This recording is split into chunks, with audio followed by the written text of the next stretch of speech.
प्रियजन हो, पुन्हा एक बार मी आपल्या सर्वांचे हार्दिक स्वागत करत आहे. आजचे प्रगटीकरण ही मालिका जी आहे ही फार महत्वाची अशी मालिका आहे आणि शेवटच्या काळामध्ये आपण जगत असल्या कारणाने प्रगटीकरणाचा अभ्यास आणि दानिएल पुस्तकाचा अभ्यास हा आपल्यासाठी अत्यंत गरजेचा आहे. तर आज आपण संदेश क्रमांक 12 पाहणार आहोत आणि त्या संदेशाचं शीर्षक आहे 7 शिक्क्यांचे पुस्तक. प्रियजन हो, आजचा जो संदेश आहे हा संदेश प्रगटीकरण याच्या 5व्या अध्यायावरती अवलंबून आहे. तर जरी आपण प्रगटीकरणाच्या 5व्या अध्यायाचं मनन करणार असलो तरी देखील प्रगटीकरणाच्या 4थ्या अध्यायामध्ये ज्या गोष्टी शिकलो त्या गोष्टी देखील आपण थोडी त्याची उजळणी करणार आहोत. पण देवाचं वचन ऐकण्या अगोदर आपण नेहमीप्रमाणे देवाला सामोरे ठेवून प्रत्येक गोष्ट शिकत आहोत. म्हणून आज देखील आपण देवाला विनंती करूया की त्याने आपल्याला मार्गदर्शन करावं. आपण डोळे झाकू आणि प्रार्थना करू. जिवंत देवा, पुन्हा एक वार आज आम्ही तुझ्याकडे विनंती करत आहोत, मागत आहोत परमेश्वरा की आम्ही तुझं वचन उघडत असताना तो आमचं अंतःकरण उघड. परमेश्वरा, पवित्र आत्मा पुन्हा एक वार आमच्यावरती उतरू देत, त्यानं आमच्यामध्ये कार्य करावं म्हणून आम्ही तुझ्याकडे विनंती करत आहोत. परमेश्वरा, आम्ही पापी आहोत, आमच्यामध्ये कोणताही चांगुलपणा नाही, तरी देखील तुझी इच्छा आहे की आम्ही पवित्र राहावं आणि त्या सर्व गोष्टीसाठी जी धडपड तू करत आहेस परमेश्वरा त्याची आम्ही दखल घ्यावी आणि प्रेमळ पित्या सर्व गोष्टी आम्ही तुझ्या स्वाधीन करून सर्व आयुष्य आमचं तुझ्यासाठी समर्पित करून ज्या गोष्टी तू आम्हाला शिकवू इच्छितोस त्या सर्व गोष्टी पूर्ण अंतःकरणाने शिकून त्यानुसार चालावं म्हणून आम्ही विनंती करत आहोत की तुझा पवित्र आत्मा आमच्यामध्ये पाठव. आमची इच्छाशक्ती वाढव आणि ज्या गोष्टी आम्ही शिकत आहोत त्या दैनंदिन दिवसामध्ये आम्ही त्याचा वापर करून फक्त आम्हीच नाही तर आमचे कुटुंब, लेकरं, आमच्या मंडळ्या, आमचे नातेवाईक, आप्तजन आणि बाकीचे जे लोक आमच्या संपर्कामध्ये येत आहेत त्यांच्यावरती देखील त्याचा प्रभाव पडावा आणि जास्तीत जास्त लोक परमेश्वरा तुझ्या या स्वर्गीय राज्यामध्ये यावेत असं होऊ दे.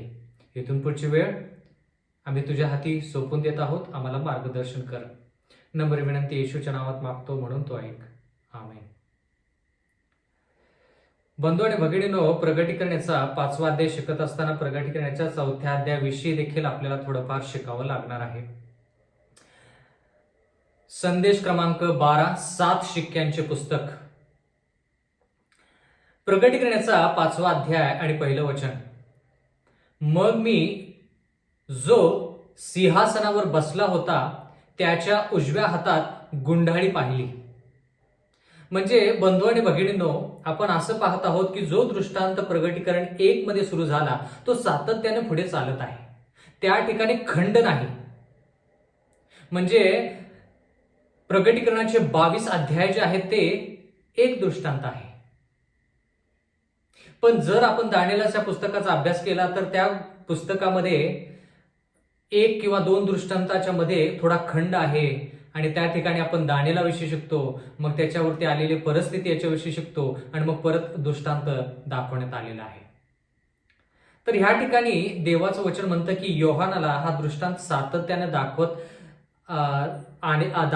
आलेला आहे आणि हा दृष्टांत जो ह्या ठिकाणी योहान पाहत आहे त्याच्यामध्ये तो पाहतो जो सिंहासनावर बसला होता त्याच्या उजव्या हातात गुंडाळी पाहिली. ह्या योहानानं गुंडाळी पाहिली. गुंडाळीवर दोन्ही बाजूंनी लिहिले होते आणि ती गुंडाळी 7 शिक्के मारून बंद केली होती. बंधू आणि भगिनींनो, ह्या ठिकाणी आता टप्प्याटप्प्याने आपण शिकणार आहोत की योहानाने पाहिलं, मग मी जो सिंहासनावर बसला होता त्याच्या उजव्या हातात गुंडाळी पाहिली. म्हणजे ह्या ठिकाणी देव जो पिता आहे याच्याविषयी आपल्याला कळतं की तो जो सिंहासनावरती बसला होता तो देव जो पिता आहे असं आपण म्हणू शकतो. का? कारण की त्याचं उत्तर आपल्याला पुढे गेल्यानंतर समजणार आहे. आणि त्याच्या उजव्या हातात गुंडाळी आहे. गुंडाळीवर दोन्ही बाजूने लिहिले होते. आता जरा ह्या ठिकाणी मी जर तुम्हाला हे पान दाखवलं तर ह्या पानाच्या दोन्ही बाजूला लिहिलेलं आहे आणि ती गुंडाळी 7 शिक्के मारून बंद केली होती. आता ते गुंडाळी जी होती ती जवळपास अशा प्रकारची गुंडाळी असेल आणि ही गुंडाळी जी आहे हे 7 शिक्के, आता ही गुंडाळी जी आहे हे 7 शिक्के मारून बंद केली होती असं देवाचं वचन म्हणतं. म्हणजे आता लोक वेगवेगळा विचार करतील की ही जर गुंडाळी पूर्णपणे उघडायची तर 7 शिक्के असे मारले जातील, 1 2 3 4 5 6 7 असे, किंवा एक शिक्का मारला आहे इथं मधी, मग दुसरा शिक्का इथं मारलेला आहे जेणेकरून हे पान आणि हे जोडलं जावं, मग तिसरा शिक्का इथं मारलेला आहे, मग चौथा शिक्का इथं मारलेला आहे, असं करत करत करत 7 शिक्के मारलेले उघडले की मग ही पूर्णपणे गुंडाळी उघडेल. अशा प्रकारचं उदाहरण या ठिकाणी आपण पाहत आहोत. तर जोपर्यंत 7 शिक्के उघडले जात नाहीत किंवा पूर्ण होत नाहीत तोपर्यंत ही गुंडाळी पूर्णपणे उघडली जात नाही. तर ह्या ठिकाणी देवाचं वचन म्हणतं की ती गुंडाळी जी आहे ते 7 शिक्क्याने बंद केली होती. आता प्रगटीकरणाचा 5वा अध्याय 2रं वचन, आणि मी एक सामर्थ्यशाली देवदूत पाहिला, तो देवदूत मोठ्या आवाजात म्हणाला, गुंडाळीचे शिक्के तोडून ती उघडण्यास कोण पात्र आहे. आता जर आपण ह्या गुंडाळीचा विचार केला तर ही गुंडाळी जीवनाचे पुस्तक नव्हे. ही गुंडाळी काय आहे? जीवनाचे पुस्तक नाही. दानिएलच्या 7व्या अध्यायामध्ये आपण शिकलो की न्यायसभा भरली आणि पुस्तके उघडण्यात आली. त्या ठिकाणी जीवनाचं पुस्तक देखील उघडण्यात आलं. म्हणजे जीवनाचं पुस्तक जे आहे ते न्याय निवाड्याच्या वेळेस उघडण्यात येतं. म्हणजे न्याय निवाडा कधी सुरू झाला? दानिएल याच्या 8व्या आणि 9व्या अध्यायानुसार 22 ऑक्टोबर 1844 इसवी सन, म्हणजे जवळपास आजपासून पाठीमागे जर आपण विचार केला तर जवळपास 160 किंवा 170 वर्ष याच्या दरम्यान अगोदर हा न्यायनिवाडा सुरू झाला.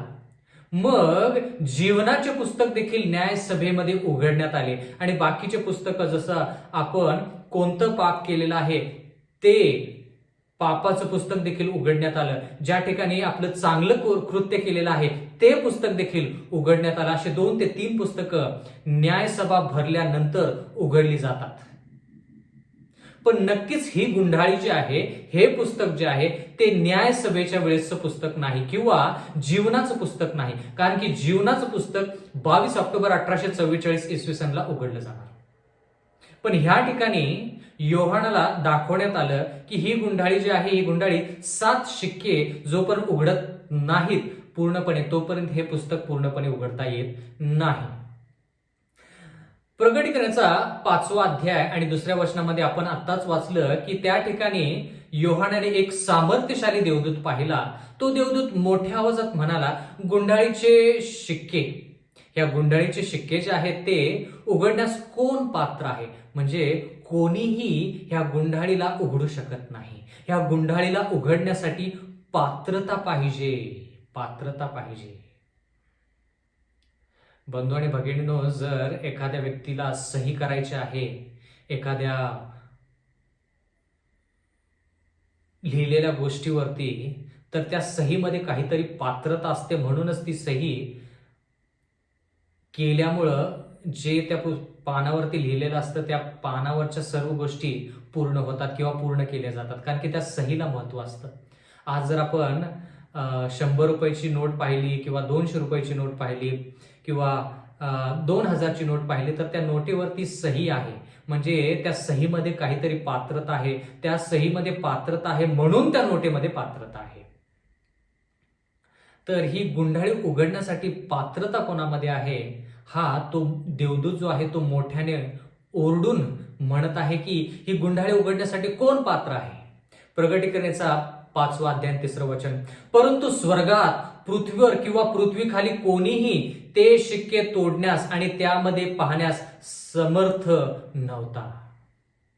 म्हणजे थोडक्यात स्वर्गामध्ये, भूतलावरती आणि भूतलाच्या खाली असा कोणताही व्यक्ती नव्हता ज्याच्यामध्ये पात्रता आहे की त्यानं ते शिक्के तोडावेत आणि ती गुंडाळी उघडावी. आता जरा लक्ष द्या, ह्या ठिकाणी दोन गोष्टी आहेत. तिसऱ्या वचनामध्ये आपण असं पाहत आहोत, परंतु स्वर्गात, पृथ्वीवर किंवा पृथ्वीखाली कोणीही ते शिक्के तोडण्यास आणि त्यामध्ये पाहण्यास, शिक्के तोडून पाहण्यास म्हणजे जोपर्यंत शिक्के तोडले जात नाहीत तोपर्यंत त्या पानांवरती काय लिहिलेलं आहे, त्या गुंडाळीमध्ये काय लिहिलेलं आहे ते कोणी पाहू शकत नाही. म्हणजे शिक्के तोडण्यासाठी आणि त्या गुंडाळीमध्ये काय लिहिलेलं आहे ते पाहण्यासाठी काय पाहिजे, सामर्थ्य पाहिजे आणि पात्रता पाहिजे. दोन गोष्टी आहेत, सामर्थ्य आणि पात्रता. प्रगटीकरणाचा 5वा अध्याय आणि 4थं वचन. मी खूप रडलो कारण ती गुंडाळी उघडून आत मध्ये काय आहे हे पाहण्याच्या योग्यतेच कोणी नव्हते. आता जरा लक्ष द्या, अगोदर गुंडाळी उघडण्याच्या विषयी लिहिलं होतं, आता गुंडाळी उघडून त्याच्यामध्ये पाहण्याविषयी लिहिलेलं आहे. म्हणजे देवाच्या वचनाचा अभ्यास करत असताना आपण सदोदित लक्षात ठेवलं पाहिजे की अगोदरच्या वचनामध्ये काय लिहिलंय आणि त्याच्यानंतरच्या वचनामध्ये काय लिहिलंय, काय फरक आहे का, आणि जर फरक आहे तर काय फरक आहे आणि तो फरक का आहे, ह्या सर्व गोष्टी शिकल्या पाहिजेत. म्हणजे अगोदरच्या गोष्टी ज्या आपण शिकत आहोत त्या विसरून आपल्याला चालणार नाहीत. आता ह्या ठिकाणी योहान खूप रडला कारण की त्या गुंडाळीमध्ये विशिष्ट असं काहीतरी लिहिलं होतं आणि ती गुंडाळी जी आहे ते 7 शिक्क्यांनी मुद्रित केली होती. आणि योहानाने 7 मंडळांविषयी ज्यावेळेस ऐकलं त्यावेळेस त्याचंही मन खिन्न झालं की आता देवाच्या लोकांचा शेवट काय.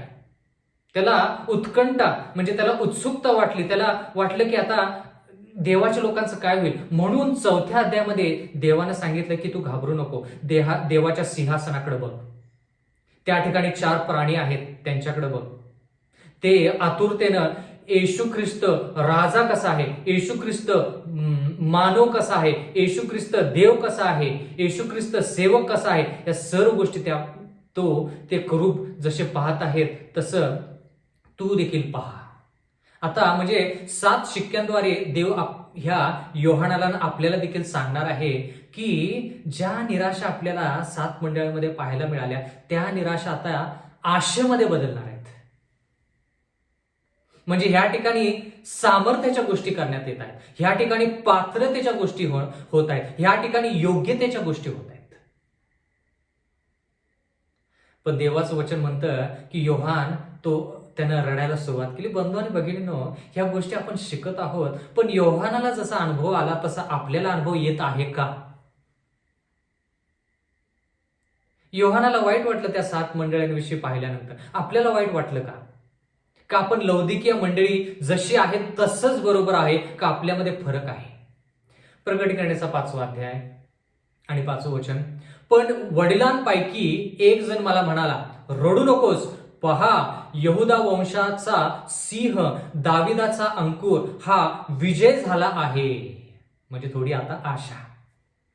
म्हणजे ह्या ठिकाणी योहानाला थोडा धीर देण्यात आलेला आहे. कोणाकडून धीर देण्यात आलेला आहे, वडिलांपैकी. म्हणजे ते 24 आसने आणि त्या आसनावरती बसलेले 24 वडील जे आपण प्रगटीकरण 4 मध्ये शिकलो त्या वडिलांपैकी. आता त्यावेळेस आपण काय म्हणालो की हे 24 वडील जे आहेत ते येशू ख्रिस्त ज्यावेळेस पुनरुत्थान पावला त्यावेळेस कबरा उघडण्यात आल्या आणि त्या कबरेतून जे लोक पुनरुत्थान पावले ते 24 लोक जे आहेत ते स्वर्गरोहण झाले. आणि देवाचं वचन म्हणतं की ते 24 लोक 24 वडील आहेत. याच्याविषयी आपण प्रगटीकरण 4 मध्ये शिकलो. आता त्या वडिलांपैकी एक जण योहानाला धीर देत आहे, म्हणत आहे की रडू नकोस, पहा यहुदा वंशाचा सिंह, दाविदाचा अंकुर हा विजय झाला आहे. तो गुंडाळी उघडण्यास व तिचे 7 शिक्के उघडण्यास समर्थ आहे. म्हणजे ती गुंडळी उघडण्यासाठी काय केले पाहिजेत, 7 शिक्के तोडलेच पाहिजेत. 7 शिक्के कोणीही तोडू शकत नाही. आता हे 7 शिक्के काय आहेत हे आपण प्रगटीकरण 6, 7 याच्यामध्ये शिकणार आहोत. आणि देवाचं वचन म्हणतं की तो फक्त 7 शिक्के तोडण्यासच समर्थ नाही किंवा योग्यतेचा नाही किंवा पात्रतेचा नाही, तर त्या गुंडाळीमध्ये काय आहे हे उघडण्यास आणि पाहण्यास देखील योग्य आहे. आता ह्या ठिकाणी लिहिलंय, रडू नकोस, पहा यहुदा वंशाचा सिंह. म्हणजे ह्या ठिकाणी येशू ख्रिस्ताला यहुदा वंशाचा सिंह असं म्हणण्यात आलेलं आहे. येशू ख्रिस्ताला ह्या ठिकाणी कोकरू देखील म्हणून सांगण्यात आलं असतं किंवा येशू ख्रिस्त ह्या ठिकाणी निर्माण करता आहे असं देखील संबोधित करू शकलं असतं किंवा ह्या ठिकाणी जो आमेन, अल्फा आणि ओमेगा, पहिला आणि शेवट असं म्हणून देखील संबोधित करू शकला असता योहान. पण ह्या ठिकाणी तो वडील म्हणत आहे की हा यहुद्याचा वंश, यहुद्या वंशाचा सिंह आहे. म्हणजे सिंहामध्ये जी पात्रता आहे ती पात्रता काय आहे ते पाहिलं पाहिजे. सिंहामध्ये काय योग्यता आहे ती योग्यता पाहिली पाहिजे. मग आपल्याला कळेल की कोण ह्या गुंडाळीला उघडू शकेल. दाविदाचा अंकुर ह्या ठिकाणी शब्द असा आलेला आहे, अंकुर, मूळ, अंकुर, मूळ. मग त्या अंकुरामध्ये जे गुणधर्म आहेत त्या गुणधर्माचा जो व्यक्ती आहे त्याला हे 7 शिक्के तोडता येतील आणि गुंडाळीमध्ये काय आहे ते पाहता येईल. बंधू आणि भगिनींनो, ज्यावेळेस आपण दाविदाचा अंकुर, त्याच्या अगोदर आपण जर यहुदा वंशाचा सिंह, आता ह्या ठिकाणी महत्वाचा मुद्दा असा आहे की येशू ख्रिस्त ज्यावेळेस ह्या भूतलावरती आला तर तो राजा म्हणून आला नाही, कारण की सिंह राजाला दर्शवतो. दानियल याचा 7वा अध्याय, त्या ठिकाणी आपण म्हणालो की सिंह जे पहिले श्वापद आहे ते सिंह बाबेलला दर्शवतं, कारण की सिंह जंगलाचा राजा, बाबेल देखील त्या ठिकाणी सर्वश्रेष्ठ राष्ट्र. म्हणजे थोडक्यात ह्या ठिकाणी सिंह जो येशू ख्रिस्त आहे, आपल्याला माहित आहे की तो येशू ख्रिस्त आहे, कारण की यहुदी वंशाचा सिंह असा लिहिलेला आहे. म्हणजे येशू ख्रिस्त जो राजा आहे, राजा आहे म्हणजे काय, त्याच्याकडे राज्य आहे. त्याच्याशिवाय, राज्याशिवाय राजा नाही, राजाशिवाय राज्य नाही. तर येशू ख्रिस्ताकडे राज्य आहे, पण ते कोणतं राज्य आहे? या ठिकाणी जर आपण पाहिलं तर येशू ख्रिस्त पहिल्या वेळेस ज्यावेळेस आला त्यावेळेस तो राजा म्हणून आला नाही. जरी तो यहुद्यांचा राजा जरी असला तरी देखील त्याचं राज्य, आपण जसं राज्य पाहिलं किंवा आपण जसा देश पाहतो त्या देशाचा अधिकारी, तशा प्रकारचं राज्य येशू ख्रिस्ताकडे नव्हतं, पण तो राजा आहे. आता ह्या ठिकाणी यहुदी वंशाचा राजा म्हणजे थोडक्यात जरा लक्ष द्या, आज वंश आहेत का? 12 वंश आहेत का आजच्या तारखेमध्ये? जर तसं आहे तर तुम्ही आणि मी कोणत्या वंशामध्ये आहोत जरा कृपा करून सांगाल का? म्हणजे थोडक्यात ह्या ठिकाणी जरी यहुदा वंशाचा सिंह असं जरी म्हटलं असलं तरी जरा ह्या ठिकाणी आपण असं पाहिलं पाहिजे की जे वंश आहेत शेवटच्या काळामध्ये, आता ते वंश कोणते आहेत याच्याविषयी आपण थोडं पुढं शिकूया. पण ह्या ठिकाणी काय लिहिले, तो सिंह जो आहे त्याच्यामध्ये पात्रता आहे आणि दाविदाचा अंकुर जो आहे त्याच्यामध्ये पात्रता आहे की त्यानंच ह्या 7 शिक्क्यांना तोडावं आणि गुंडाळी उघडावी. यहुदा वंशाचा सिंह म्हणजे येशू ख्रिस्त राजा असं ह्या ठिकाणी आपण म्हणू शकतो. आणि दाविदाचा अंकुर, आता दावीद म्हणजे कोण? दाविदानं तर पाप केलेलं आहे.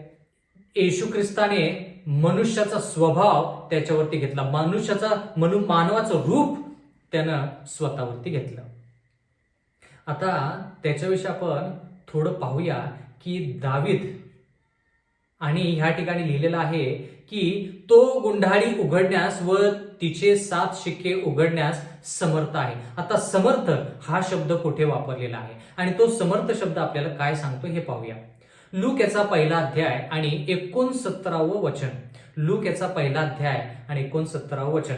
त्याने आमच्यासाठी आपला सेवक दावीद याच्या घराण्यातून आम्हाला सामर्थ्यशाली तारणारा दिला आहे. म्हणजे लूक याच्या पहिल्या अध्यायामध्ये आपण काय पाहतो की येशू ख्रिस्ताचा ज्यावेळेस जन्म झाला, बंधू आणि भगिनींनो, येशू ख्रिस्ताचा ज्यावेळेस जन्म झाला त्यावेळेस त्या ठिकाणी लूक ह्याने लिहिलेलं आहे की आपला सेवक दावीद ह्याच्या घराण्यातून म्हणजे दावीद वंशातून एक सामर्थ्यशाली तारणारा आलेला आहे, आणि तो म्हणजे कोण? येशू ख्रिस्त. म्हणजे सामर्थ्यशाली तारणारा, म्हणजे सामर्थ्य कशामध्ये पाहिजे?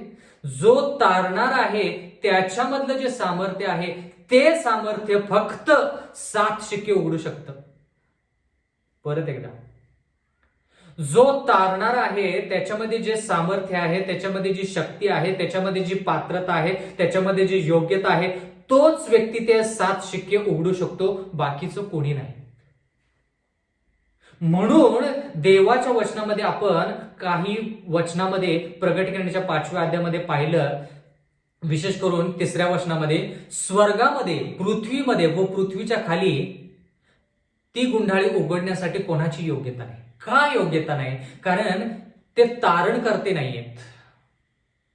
स्वर्गदूत तारण करते नाही. फक्त स्वर्गदूत ह्या ठिकाणी, देवदूत ह्या ठिकाणी म्हणत आहे की गुंडाळी कोण उघडू शकेल, कोणामध्ये पात्रता आहे, कोणामध्ये ती योग्यता आहे. आणि ती योग्यता कोणामध्ये नाही हे पाहून योहान रडू लागला. पण देवाचं वचन म्हणतं की सामर्थ्य कोणामध्ये आहे? तारणाऱ्यामध्ये सामर्थ्य आहे, योहानामध्ये नाही, कोणत्याही संदेष्टामध्ये नाही, कोणत्याही व्यक्तीमध्ये नाही. जो तारणार आहे त्याच्यामध्ये हे सामर्थ्य आहे. म्हणून या ठिकाणी लिहिलेलं आहे लूक याच्या पहिल्या अध्याय आणि 69व्या वचनामध्ये, त्याने आमच्यासाठी आपला सेवक दावीद याच्या घराण्यातून आम्हाला सामर्थ्यशाली तारणारा दिलेला आहे. म्हणून हा तारणारा योग्य, त्याच्यामध्ये ती योग्यता आहे.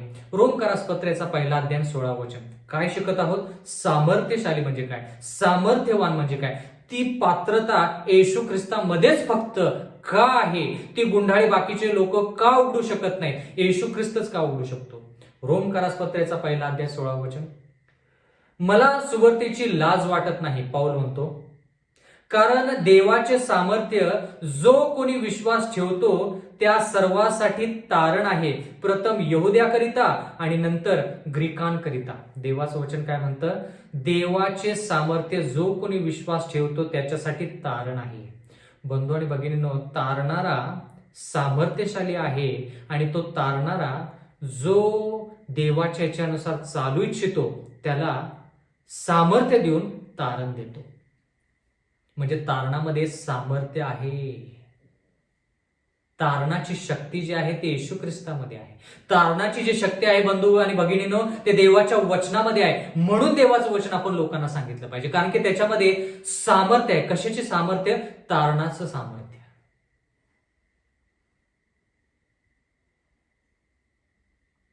66 पुस्तकं जे पवित्र शास्त्रामध्ये आहेत त्या गोष्टी फक्त नाही आहेत. रात्री झोपताना आपण लेकरांना सांगितले आणि ते लेकरू झोपी गेलं. सामर्थ्य आहे त्याच्यामध्ये. तारण, सार्वकालिक जीवन देण्याची ताकद येशू ख्रिस्तामध्ये, येशू ख्रिस्त शब्द आहे म्हणजे देवाच्या वचनामध्ये आहे. म्हणून देवाची ही सुवार्ता पूर्ण जगाला आपण सांगितली पाहिजे.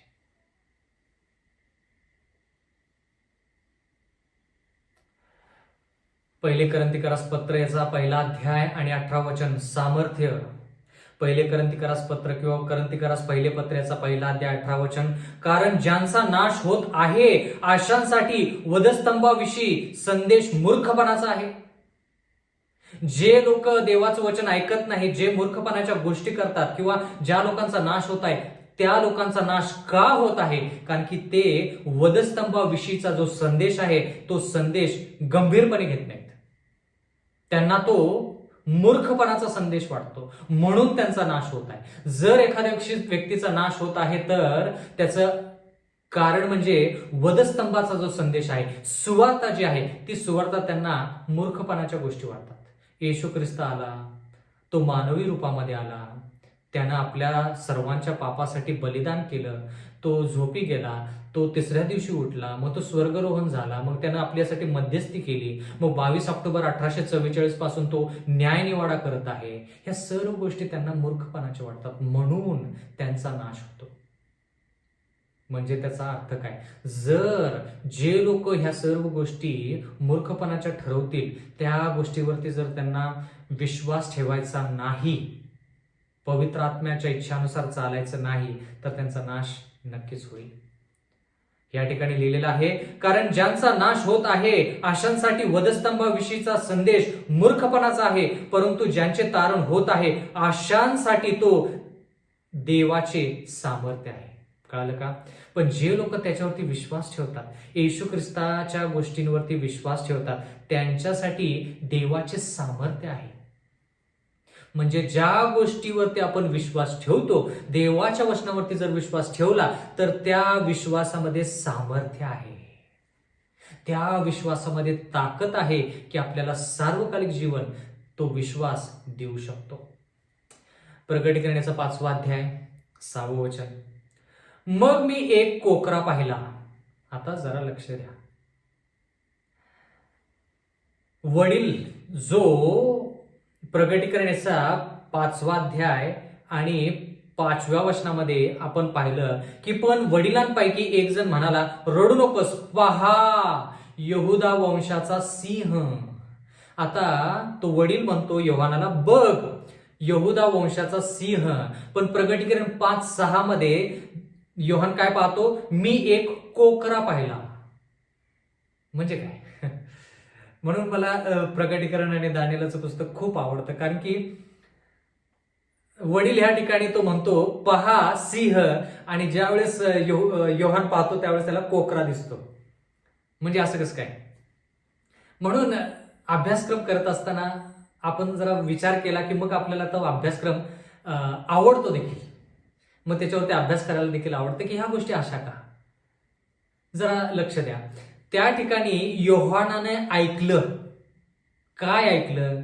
एक वडील त्याच्याशी बोलत आहे. काय बोलत आहे? यहुदा वंशातला सिंह पहा, असं योहान ऐकतो. पण ज्यावेळेस तो पाहतो त्यावेळेस त्याला कोकरा दिसतो.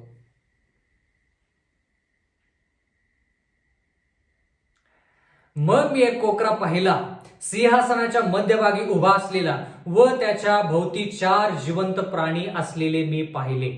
टप्प्याटप्प्याने शिकूया. आता कोकरा, ह्या ठिकाणी कोकरा जो आहे तो कोकरा योहानाने पाहिला. सिंहासनाच्या मध्यभागी उभा असलेला व त्याच्या भोवती 4 जिवंत प्राणी असलेले. आता प्रकटीकरण 4 मध्ये आपण 4 प्राण्यांविषयी शिकलो. ते 4 प्राणी शिकण्यासाठी आपण एझेकिएल ह्या पुस्तकाकडे गेलो. त्या ठिकाणी ते 4 प्राणी स्वर्गदूत आहेत एवढं शिकलो. पण एझेकिएल मध्ये ते 4 प्राणी करूब आहेत, कारण की का? त्यांना 4 पंख आहेत. पण प्रकटीकरणामध्ये ते 4 प्राणी त्यांना 6 पंख आहेत, म्हणून आपण काय म्हणालो? ते करूब नसून ते सेराफिम आहेत. दोन्हीही स्वर्गदूतच, पण एकाला 4 पंख आहेत आणि एकाला 6 पंख आहेत. 4 पंखाचे करूब काय आहेत? ते सिंहासन जे देवाचं आहे ते सिंहासन एक बाजू एक ठिकाणाहून दुसऱ्या ठिकाणी ते घेऊन जातात. करूब त्यांचं काम काय आहे? करूबाचं सिंहासन ते एका ठिकाणाहून दुसऱ्या ठिकाणी वाहतात. सेराफिम जे आहेत ते काय करतात? त्यांना पूर्ण अंगभर डोळे आहेत असं प्रकटीकरण 4थ्या अध्यायामध्ये आपण वाचलं. म्हणजे ते काय करतात? त्यांची इच्छा, उत्कंठा की येशू ख्रिस्त कसा न्यायनिवाडा करेल, येशू ख्रिस्त ह्या 7 शिक्क्यांद्वारे लोकांना कसं स्वर्गाच्या राज्यामध्ये नेईल. बाकीचे पण स्वर्गदूत आहेत, पण आपण करूब आणि सेराफिम याच्याविषयी शिकलो. त्याच्या व्यतिरिक्त देखील वेगवेगळे स्वर्गदूत आहेत. प्रत्येकाची जबाबदारी वेगवेगळी आहे.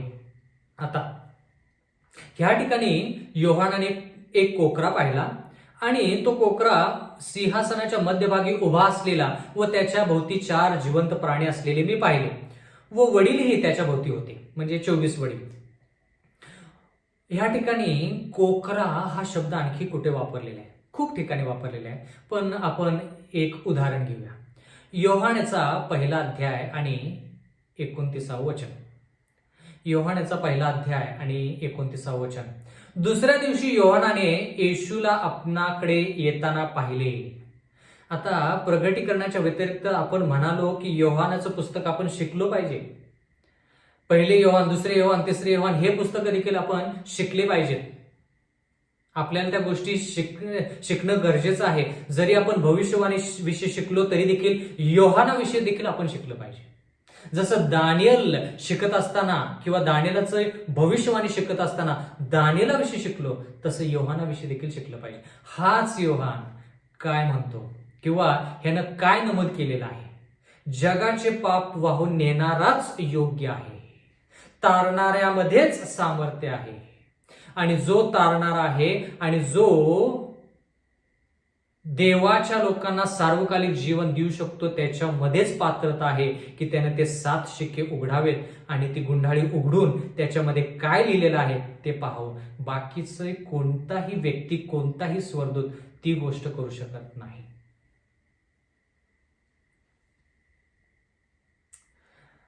प्रगटीकरणाचा 5वा अध्याय 6वं वचन. मग मी एक कोकरा पाहिला, सिंहासनाच्या मध्यभागी उभा असलेला व त्याच्या भोवती 4 जिवंत प्राणी असलेले मी पाहिले व वडीलही त्याच्या भोवती होते. कोकरा बांधल्यासारखा दिसत होता. ज्यावेळेस आपण वेदीवरती एखादा अर्पण ठेवतो, मग तो 1 वर्षाचा नर कोकरा असेल किंवा आणखी काय असेल, गोरा असेल, तर त्या ठिकाणी त्यांना बांधलं जायचं. थोडक्यात ज्यावेळेस त्यांना वधलं जायचं किंवा वधायची वेळ यायची त्यावेळेस ते बांधलं जायचं कोकरू. तर जरा लक्ष द्या, कोकराला बांधल्यासारखे दिसत होते म्हणजे थोडक्यात त्या कोकराला वधल्यासारखं त्या ठिकाणी होतं. ते कोकरू वधल्याप्रमाणे त्या ठिकाणी होतं. मग आता कोकरू जर वधलेलं आहे तर ते उभा कसं राहिलं? विचार करण्यासारखी गोष्ट आहे. कारण की प्रगटीकरण 5:6 मध्ये काय लिहिलंय? मग मी एक कोकरा पाहिला, सिंहासनाच्या मध्यभागी उभा असलेला.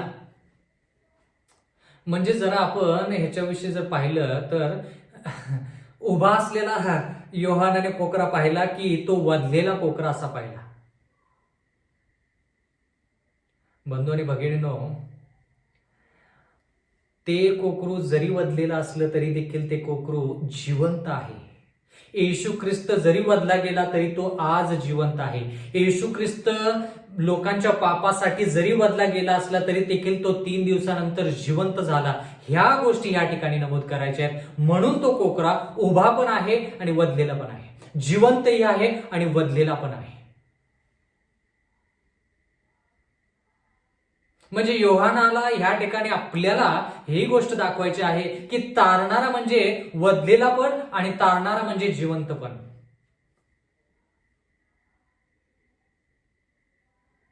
आणि हा तारणारा जो आहे तोच सामर्थ्यशाली आहे. हा तारणारा जो आहे तोच पात्रतेमध्ये त्याची पात्रता आहे, त्याची योग्यता आहे.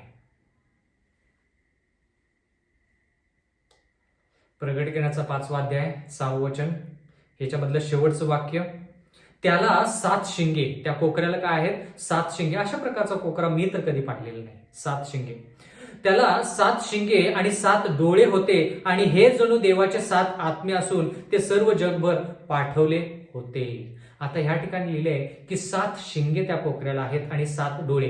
पण हे 7 डोळे ह्या ठिकाणी काय लिहिलंय? ते जणू काय देवाचे 7 आत्मे आहेत. ह्या ठिकाणीच लिहिलेलं आहे. आणि 7 डोळे होते आणि हे जणू देवाचे 7 आत्मे असून ते सर्व जगभर पाठवले आहेत. आता पूर्ण जगभर हे आत्मे पाठवलेले. हा डोळा काय करतो? आत्म्यासारखं आत्मा जसा पूर्ण जगभर जाऊन लोकांना मदत करतो, पवित्र आत्मा प्रत्येक व्यक्तीला मदत करतो. मग तो हिंदू असू दे, मुस्लिम असू दे, ख्रिस्ती असू दे, नास्तिक असू दे, कोणत्याही धर्माचा असू दे, कोणत्याही भाषेचा असू दे, कोणत्याही ठिकाणी असू दे, पवित्र आत्मा त्या व्यक्तीला जाऊन मदत करतो. म्हणून या ठिकाणी शब्द वापरलेला आहे 7 आत्मे जगभर. पण 7 आत्मे म्हणजे काय आपण अगोदर शिकलो. तो आत्मा एकच आहे. सात आत्मे जरी शब्द वापरला असला तर तो आत्मा एकच आहे, वेगवेगळ्या वेळेस तो कार्य करत आहे मंडळीमध्ये, म्हणून त्यांना सात आत्मे असं म्हटलेले आहे. पण सात म्हणजे काय? सात आत्मे म्हणजे वेगवेगळे आत्मे नसून तो एक आत्मा आहे. सात शब्द का वापरलेला आहे? कारण तो सात शब्द परिपूर्णतेला दर्शवतो. म्हणजे पवित्र आत्म्याचं पूर्ण काम पहिल्यापासून शेवटपर्यंत जे आहे ते पूर्ण काम दर्शवतो, म्हणून त्याला सात असा शब्द वापरलेला आहे. पण आता ह्या ठिकाणी लिहिले आहे सात शिंगे. ह्या कोकऱ्याला सात शिंगे आहेत. आता सात शिंगे, शिंगे म्हणजे काय? शिंगे म्हणजे राज्य किंवा राजे. म्हणून ह्या कोकऱ्याला यहुदा वंशाचा सिंह असं म्हटलेलं आहे, दाविदाचा अंकुर असं म्हटलेलं आहे. म्हणजे बंधू आणि भगिनींनो, देव ह्या ठिकाणी आपलं राज्य स्थापन करण्याचा प्रयत्न करत आहे. आणि ते राज्य स्थापन करण्यासाठी तो काय करत आहे? आत्मे पाठवून पूर्ण जगभर जो कोणी त्याचवर विश्वास ठेवितो त्याचा नाश होऊ नये तर त्याला सार्वकालिक जीवन प्राप्त व्हावे, ह्या हेतूने जगभर हा देव जो आहे, हा देव आत्मे पाठवत आहे किंवा पवित्र आत्मा पाठवत आहे आणि लोकांना एकत्रित करत आहे. म्हणून ते पवित्र आत्म्याचं पूर्ण काम आपण पाहत आहोत. या ठिकाणी सात शिंगे म्हणजे थोडक्यात राज्य पूर्ण करायचं आहे देवाला. त्याच्या राज्यामध्ये जे लोक येण्याच्या मार्गावरती आहेत ते मार्ग मोकळे करायचे आहेत, जेणेकरून येशू ख्रिस्ताचं राज्य पूर्ण होईल. काही लोक स्वर्गाच्या राज्यामध्ये अगोदरच आहेत. मोशेचं उदाहरण घ्या, एलियाचं उदाहरण घ्या, हानोकचं उदाहरण घ्या. काही लोक तर आहेत, पण बाकीचे लोक अजून त्या राज्यामध्ये पोहोचलेले नाहीत. ह्या विचाराने देव काय करतो? पूर्ण जगभर आत्मा पाठवतो, म्हणतो आत्मा जो आहे तो पूर्ण कार्य करेल, त्यानं पूर्ण कार्य केलं पाहिजे. म्हणून आपण प्रकटीकरण 4 मध्ये पाहिलं बंधू आणि भगिनींनो, की सात आत्मे म्हणजे तो पवित्र आत्मा काय करतो? पेंतेकॉस्टच्या दिवसावेळेस त्यानं पहिला पाऊस पाडला. पवित्र आत्मा येशू ख्रिस्ताच्या शिष्यांवरती उतरला. कशासाठी? देवाची सुवार्ता पूर्ण जगभर सांगण्यासाठी. आणि सुवार्ता सांगून झाली की शेवटी येशू ख्रिस्त यायच्या थोडंसं अगोदर तोच पवित्र आत्मा वळवाचा पाऊस म्हणजे स्वतः पावसासारखं पूर्ण जगभर पसरेल. आणि तो पाऊस पेंतेकॉस्टच्या दिवसापेक्षा जास्त मोठ्या प्रमाणामध्ये असेल. म्हणजे पूर्ण जगामधले लोक जे आहेत त्यांना येशू ख्रिस्त कळावा, आणि जे लोक त्या सुवार्तेचा स्वीकार करतील ते सर्व लोक येशू ख्रिस्ताच्या राज्यामध्ये यावेत. म्हणजे राज्य पूर्ण होईल आणि शिंग जो येशू ख्रिस्त आहे, शिंग जो येशू ख्रिस्त आहे, जो राजा आहे, तो राजा त्याला त्याचं राज्य मिळेल. म्हणजे त्याचं राज्य पूर्ण होईल. अजूनपर्यंत येशू ख्रिस्ताला त्याचं राज्य मिळालेलं नाही. ते राज्य तो तयार करत आहे. म्हणून ही सुवार्ता तुम्ही आणि मी शिकत आहोत आणि आपल्याद्वारे पूर्ण जगाला ही सुवार्ता सांगायची आहे. कारण की त्याचं राज्य पूर्ण झालं पाहिजे, मग तो राजा. म्हणून येशू ख्रिस्त म्हणाला की पहिल्या वेळेस की मी ह्या जगामध्ये राज्य स्थापन करायला आलेलो नाही. जसं तुम्ही राज्य म्हणता तशा प्रकारचं राज्य मी स्थापन करायला आलो नाही. माझं राज्य येणार आहे. मी त्या राज्याची तयारी करत आहे, लोकांना एकत्रित करत आहे. माझं राज्य पण मला तयार करायचं आहे. म्हणून जरा लक्ष द्या, यहुदा वंशाचा सिंह प्रगटीकरणामध्ये जरी असला तरी बंधू आणि भगिनींनो जरा लक्ष द्या. पहिल्या शतकामध्ये पौलानं देखील खूप वेळेस लिहिलेला आहे, तुम्ही देखील वाचलेला असेल पौलाच्या पत्रामध्ये, की तो म्हणतो यहुदी आणि ग्रीक अशा प्रकारचे आता भेदभाव नाहीत. जो कोणी देवावरती येशू ख्रिस्तावरती विश्वास ठेवतो तो आध्यात्मिकरित्या 12 वंशामधला होतो. आध्यात्मिकरित्या, शब्दशः आणि अक्षरशः नाही तर आध्यात्मिकरित्या. जर 12 वंशाचा विचार करायचा तर मी कोणत्या वंशामधला आहे असा मला प्रश्न पडेल. पण आध्यात्मिकरित्या मी त्या 12 वंशामधला आहे. का? कारण की येशू ख्रिस्ताचा मी स्वीकार केलेला आहे. तुम्ही येशू ख्रिस्ताचा स्वीकार केला तर तुम्ही त्या 12 वंशामध्ये. 12 वंश सध्या आहेत का? तसे नाहीत. ग्रीक आणि यहुदी असा भेदभाव आहे का? नाही. म्हणून ह्या ठिकाणी जरी यहूदा वंशाचा सिंह असं म्हटलेलं असलं तरी देखील हे जे आता वंश आहेत, हे वंश आध्यात्मिक वंश आहेत. आपण इस्रायल आहोत, पण कसे? आध्यात्मिक इस्रायल आहोत. शब्दशः इस्रायल नाही जे मिस्र देशातून बाहेर आले, ते वंश नाही, किंवा ते इस्रायल नाही. आपण आध्यात्मिक आहोत. म्हणून बंधू आणि भगिनींनो, तुम्हाला पुढे गेल्यानंतर कळेल की 12 वंश जे आहेत हे आध्यात्मिक आहेत, आणि त्या 12 वंशामध्ये वेगवेगळ्या धर्माचे लोक आहेत, वेगवेगळ्या देशामधले लोक आहेत, आणि त्या लोकांनी त्यांचे धर्म सोडून येशू ख्रिस्ताला स्वीकारलेलं आहे. म्हणून ते देवाचं राज्य असं त्यांना म्हटलेलं आहे. प्रकटीकरणाचा 5वा अध्याय आणि 7वं वचन. कोकरा आला आणि त्याने जो सिंहासनावर बसला होता त्याच्या उजव्या हातातून ती गुंडाळी घेतली. म्हणजे कोकरा आला, वधलेला कोकरा आला, जो उभा आहे तो कोकरा आला. येशू ख्रिस्ताने काय केलं? देव जो पिता आहे त्याच्या हातामध्ये जे उजव्या हातात ती गुंडाळी आहे, ती गुंडाळी त्यानं घेतलेली आहे. प्रकटीकरणाचा 5वा अध्याय 8वं वचन. आणि जेव्हा त्याने ती घेतली तेव्हा 4 जिवंत प्राणी, म्हणजे कोण? सेराफिम. 4 जिवंत प्राणी म्हणजे कोण? स्वर्गदूत, ज्यांचं नाव सेराफिम आहे. आणि जेव्हा त्याने ती घेतली तेव्हा 4 जिवंत प्राणी व 24 वडील जण कोकऱ्यासमोर उपडे पडले. म्हणजे त्यांना दंडवत केलं, कोकऱ्याला दंडवत केले, येशू ख्रिस्ताला दंडवत केलं. प्रत्येकाजवळ विणा आणि प्रत्येकाच्या हातात सुवासिक उदाने भरलेल्या सोन्याच्या वाट्या होत्या.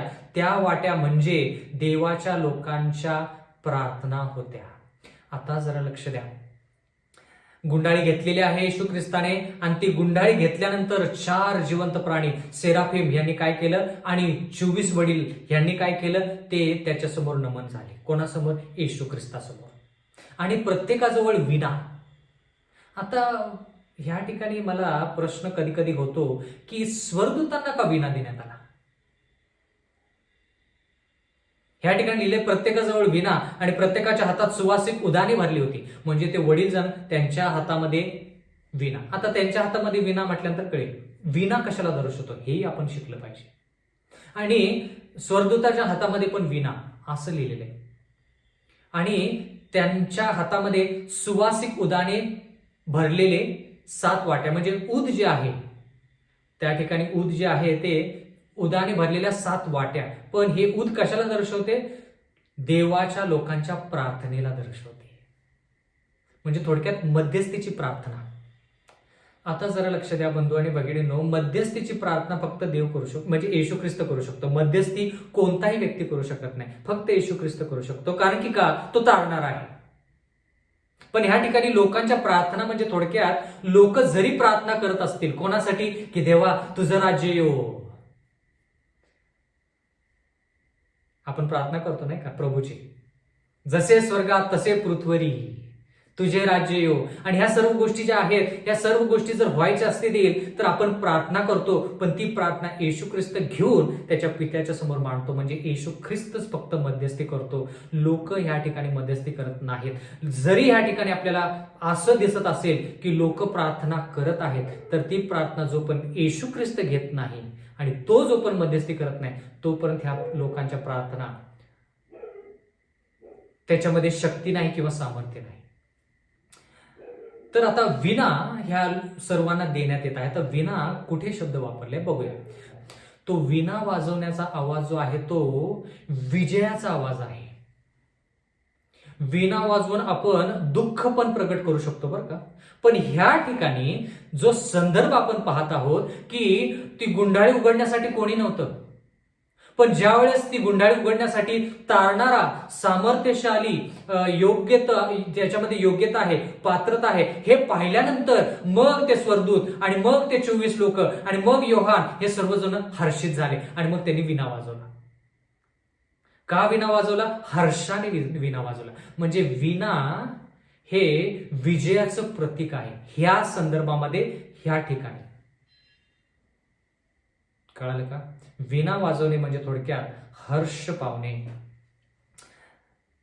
बंधू आणि भगिनींनो, आणखीन एक या ठिकाणी उदाहरण पाहूया. वीणा. प्रकटीकरणाचा 15वा अध्याय आणि 2रं वचन. मी अग्नी काचेच्या समुद्रात मिसळल्यासारखा पाहिला. सर्व लोकांनी ज्यांनी त्या प्राण्यावर, त्याच्या मूर्तीवर, त्याच्या नावाच्या संख्येवर विजय मिळवला होता ते सर्व समुद्राजवळ उभे होते. या लोकांकडे देवाने दिलेली वीणा होती. ज्या लोकांनी विजय मिळवला, कोणावरती? प्राण्यावरती म्हणजे श्वापदावरती व त्याच्या मूर्तीवरती. म्हणजे रविवारचा नियम जो येणार आहे, दानिएलच्या पुस्तकामध्ये आपण शिकलो, त्या रविवारच्या नियमावरती रोमन कॅथलिक मंडळीचं जे शिक्का आहे, चिन्ह आहे, त्याच्यावरती जो विजय मिळवल त्या व्यक्तीला वीणा देण्यात येईल. कारण की ह्या ठिकाणी देवाचं वचन म्हणतं, जे लोक विजय मिळवतील. म्हणजे विजय कधी मिळेल? ज्यावेळेस आपण त्या गोष्टी विरुद्ध लढू देवाच्या सामर्थ्याने, त्यावेळेस आपल्याला वीणा देण्यात येईल. म्हणजे वीणा वाजवणे हे विजय प्रकट करण्याचे एक प्रतीक आहे, एक उद्देश किंवा एक माध्यम आहे. म्हणून ह्या ठिकाणी वीणा ह्या स्वर्गदूताने 24 वडिलांनी वाजवला असं देवाचं वचन म्हणतं. कारण की त्यांना आता आनंद झालेला आहे. कारण की गुंडाळी उघडण्यासाठी कोणीतरी योग्य असा त्यांना मिळालेला आहे. आणि त्यांनी नवे गाणे गायले. ती गुंडाळी घेण्यास व तिचे शिक्के उघडण्यास समर्थ आहेस, कारण तुला वधण्यात आले आणि तू आपल्या रक्ताने मनुष्यांना प्रत्येक वंशातून, आता बघा, प्रत्येक वंशातून, म्हणजे येशू ख्रिस्त काय करत आहे? पवित्र आत्मा पाठवून जगभर लोकांना गोळा करत आहे. आणि या ठिकाणी लिहिले प्रत्येक वंशातून. आता प्रत्येक वंशातून जर म्हटलं तर मी आणि तुम्ही कोणत्या वंशामध्ये आहोत?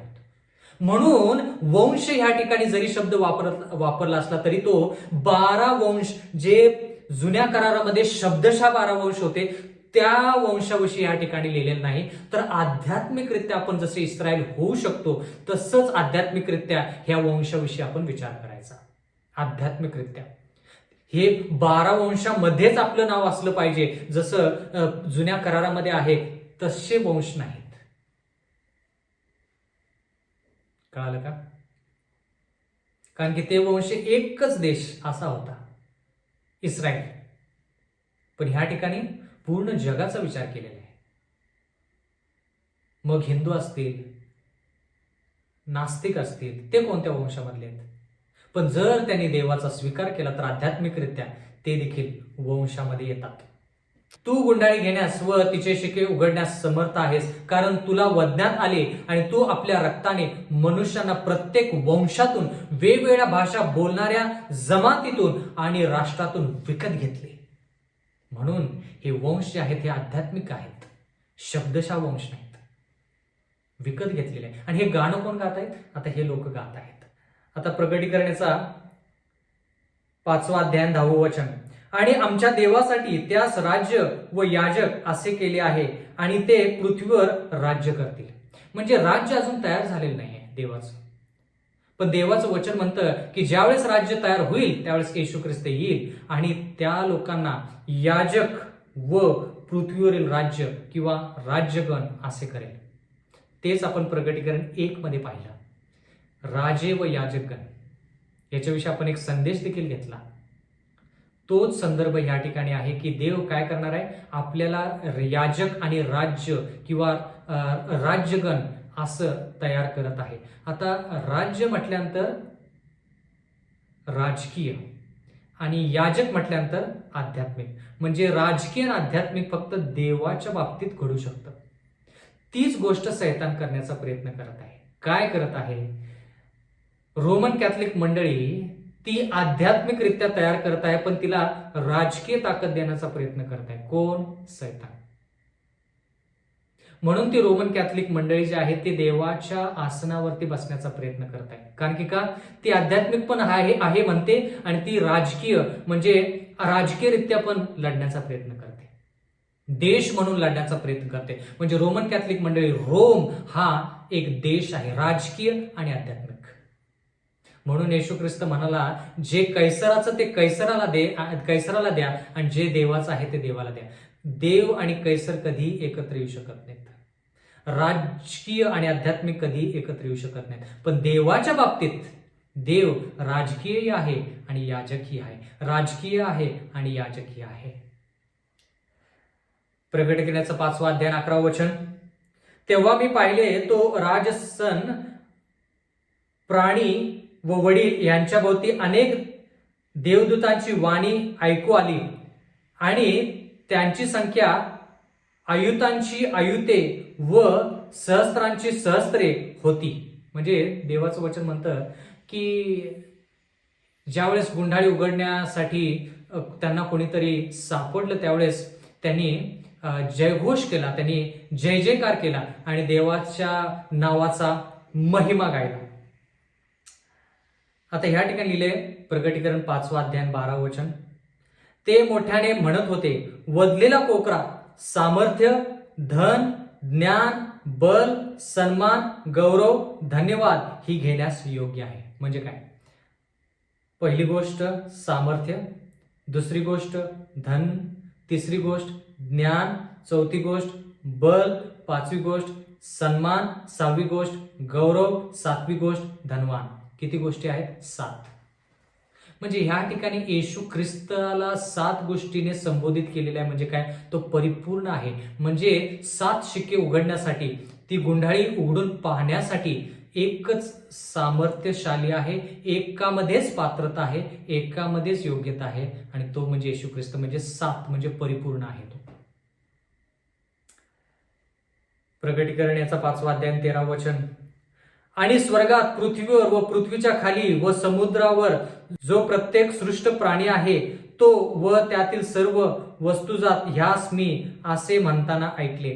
म्हणजे स्वर्गामध्ये, पृथ्वीवरती आणि पृथ्वीच्या खाली जितके सगळे आहेत त्यांनी येशू ख्रिस्ताची सुवार्ता म्हणजे येशू ख्रिस्ताची महिमा गायली, येशू ख्रिस्ताचा जय जयकार केला. का जय जयकार केला? कारण की ती गुंडाळी उघडण्यासाठी आता त्यांच्या समोर कोणीतरी योग्यतेचा असा मिळालेला आहे. पात्रतेसारखा, पात्रता ज्याच्यामध्ये आहे तो त्यांना आता सापडलेला आहे. म्हणून स्वर्गामध्ये, पृथ्वीवरती आणि पृथ्वीच्या खाली सर्वजण आहेत ते काय करतात? येशू ख्रिस्ताची जय जयकार करतात. आणि ह्या ठिकाणी लिहिलेलं आहे 13 वचनामध्ये, राजसनावर बसलेला ह्याला व कोकऱ्याला धन्यवाद, सन्मान, गौरव व पराक्रम ही युगानुयुग आहेत. असा त्याने अशा प्रकारे त्यांनी जय जयकार केला. 14 वचन. तेव्हा ते 4 प्राणी म्हणाले आमेन आणि वडिलांनी पाया पडून नमन केले. ह्या ठिकाणी 4 जे सेराफिम आहेत त्यांनी काय केलं? आमेन असा शब्द म्हटला. आमेन म्हणजे काय? असेच हो. म्हणजे काय? जे 7 शिक्के उघडण्यासाठी जो सामर्थ्यशाली आहे तो ते 7 शिक्के उघडो, असंच हो. आमेन म्हणजे काय? सर्व गोष्टी घडल्यानंतर आपण आमेन म्हणतो. म्हणजे काय? ती गुंडाळी पाहण्यासाठी जो योग्य आहे तो आता ती गुंडाळी उघडेल आणि ती गुंडाळी उघडल्यानंतर त्याच्यात काय लिहिलेलं आहे ते पाहिल, असंच हो. आणि ह्या ठिकाणी लिहिलेलं आहे आणि वडील मंडळाने पाया पडून नमन केले. बंधू आणि भगिनींनो, का नमन केले? कारण की योग्यतेचा फक्त एकच आहे, योग्यतेचा आणि पात्रतेचा फक्त एकच आहे आणि तो म्हणजे येशू ख्रिस्त.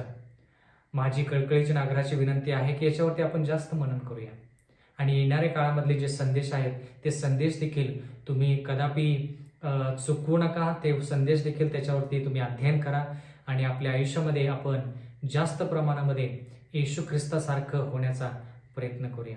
परमेश्वर आपणास आशीर्वाद देव. आपण प्रार्थना करूया. स्वर्गातील जिवंत परमेश्वर देवा, उपकार मानतो. आजच्या संदेशाद्वारे तू आम्हाला दाखवून दिलंस की परमेश्वर, आम्ही जरी निराश असलो तरी आमच्यामध्ये आशा निर्माण तू करू शकतोस आणि तू आमेन आहेस, तू परिपूर्ण असा आहेस, तुझ्यामध्ये कोणतीही कमतरता नाही. म्हणून परमेश्वर आम्ही तुझा पूर्णपणे स्वीकार करावा, म्हणून आमच्यामधली इच्छाशक्ती वाढव.